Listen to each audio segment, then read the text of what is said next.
존경하는 이미자 위원장님, 그리고 재정경제기획위원회 위원님 여러분, 저는 오늘 기획예산처 장관 후보자로서 막중한 책임감을 가지고 이 자리에 섰습니다. 먼저 청문회를 준비하시느라 애써주신 위원장님과 위원님 여러분께 깊은 감사의 말씀을 드립니다. 기획예산처 장관 후보자에 지명된 이후 저의 부족함에 대한 여러 지적이 있었습니다. 먼저 존경하는 국민들께 심려를 끼쳐 송구합니다. 청문위원 여러분, 그리고 저를 장관 후보자로 지명하신 대통령님께도 송구합니다. 우선 저의 성숙지 못한 언행으로 인해 상처받은 모든 분들께 진심으로 사과드립니다.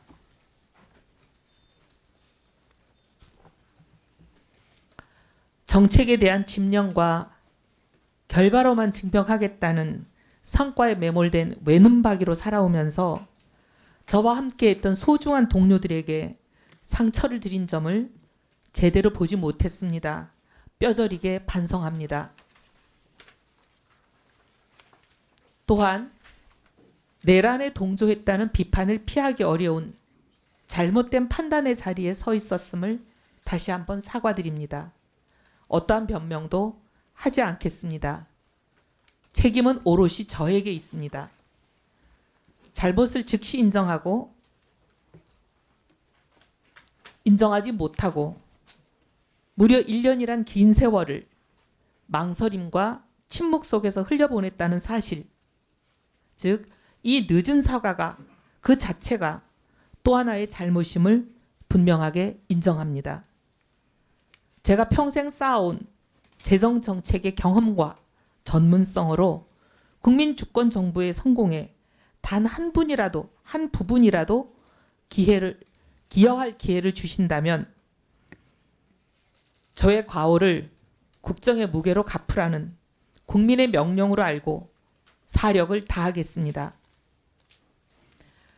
장관직을 제안받고 깊은 고민을 했습니다. 통합과 협치의 필요성은 늘 제기되지만 지금까지 실질적인 성과는 없었습니다.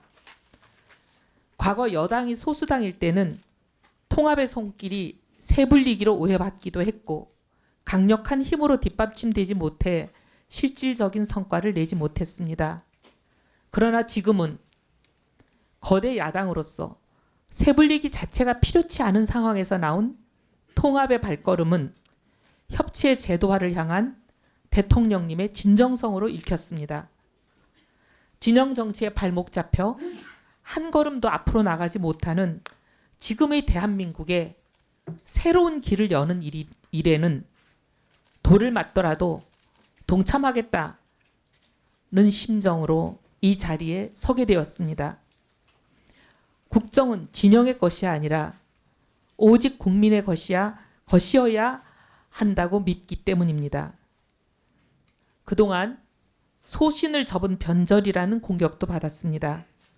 하지만 저는 보수 진영에 속해 있었을 때도 꾸준히 그리고 가장 열심히 경제민주화의 목소리를 내왔습니다. 최저임금법 개정안, 이자제한법 개정안, 휠체어 금지법 등을 발의했을 때는 당을 떠나라는 숱한 공격을 받기도 했지만 이겨내 왔습니다. 시장 만능주의에 매몰되어 있는 보수가 아니라 진영을 넘어 오직 국민과 국익을 위한 실용에 방점을 두었기 때문입니다.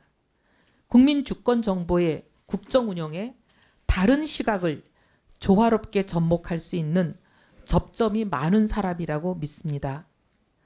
재정도 마찬가지입니다.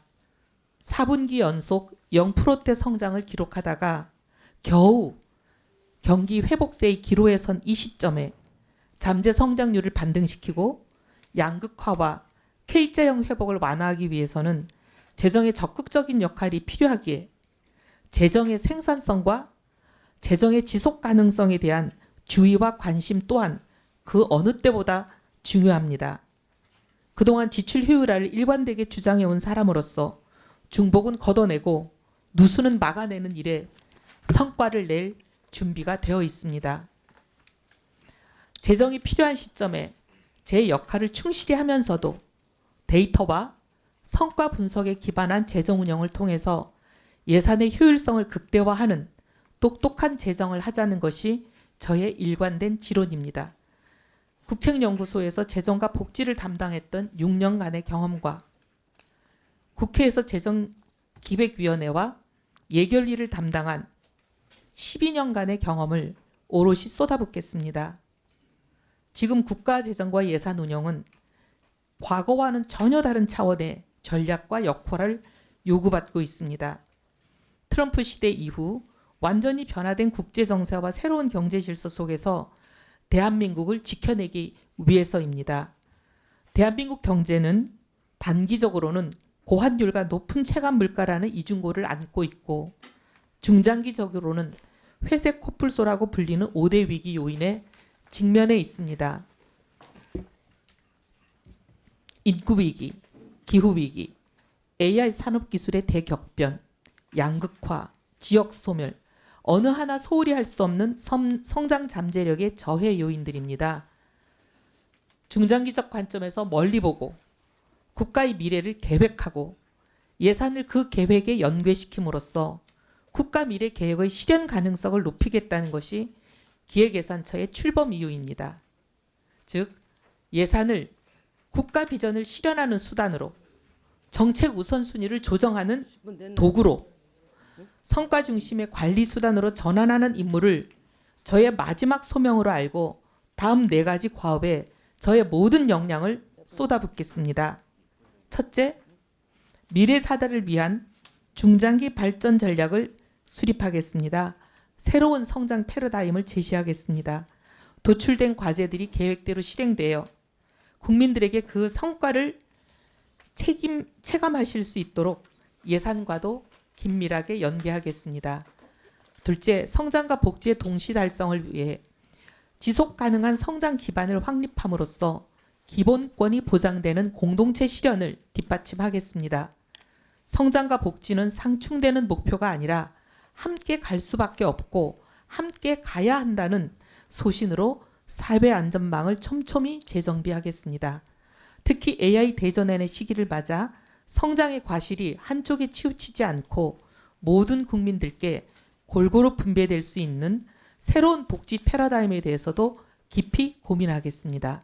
셋째, 재정을 성장의 마중물로 삼고 동시에 재정의 지속 가능성도 확보하는 선순환 구조를 구축하겠습니다. 유사 사업, 중복 사업을 정비하고 의무 지출, 경직성 지출 등등을 재구조화하는 재정 혁신을 선도하는 것이 기획예산처의 존재 이유입니다. 고강도 재정 혁신을 통해 마련한 재원을 인공지능과 첨단 전략 산업 등 국가의 생존이 걸린 핵심 분야에 집중 투입하여 경제의 대도약의 발판을 마련하겠습니다. 넷째, 국민이 주인이 되는 열린 재정을 실현하겠습니다. 참여와 소통의 재정을 열어가겠습니다. 이를 위해서 국가 예산의 편성부터 집행, 평가, 결산에 이르는 전 과정에 실질적인 국민 참여를 보장하고 재정 정보를 투명하게 공개하겠습니다. 또한 국민의 대표인 국회를 국전의 동반자로 모시겠습니다. 존경하는 위원장님 그리고 위원 여러분, 저는 오늘 제 역량과 자질에 대해 국민 여러분의 눈높이에서 엄중히 검증받겠습니다. 저에 대한 비판은 겸허히 수용하고 또 뼈저리게 반성하겠습니다. 하지만 저에게 국가를 위해 일할 마지막 기회가 주어진다면 그 비판을 국민께서 체감하실 수 있는 성과로 돌려드리겠습니다. 여러 현안에 대한 저희 생각은 위원님들의 질의에 대한 답변을 통해 상세히 소명드리겠습니다. 감사합니다. 네, 수고하셨습니다.